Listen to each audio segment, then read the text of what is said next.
हिरण्यवर्णां हरिणीं सुवर्णरजतस्रजां चन्द्रां हिरण्मयीं लक्ष्मीं जातवेदो महावः ताम आवह जातवेदो लक्ष्मीमनपगामिनीं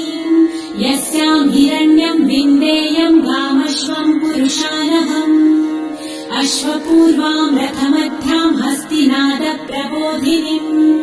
श्रियं देवीमुपह्वये श्रीर्मा देवी जुषताम् कासोऽस्मितां हिरण्यप्राकाराम् आर्द्रां ज्वलन्तीं तृप्तां तर्पयन्तीम् पद्मे स्थितां पद्मवर्णां तामिहोपह्वये श्रियम् चन्द्रां प्रभासां यशसा ज्वलन्तीं श्रियं लोके देवजुष्टामुदारां तां पद्मिनीं शरणमहं प्रपद्ये लक्ष्मीर्मे नश्यतां त्वां वृणे आदित्यवर्णे तपसोऽधिजातो वनस्पतिस्तव वृक्षोऽथ बिल्वः तस्य फलानि तपसानुदन्तु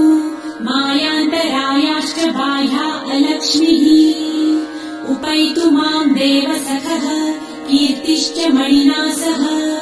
प्रादुर्भूतो सुराष्ट्रेऽस्मिन् कीर्तिमृद्धिं ददातु मे शुक्लपासामलां ज्येष्ठाम् अलक्ष्मीं नाशय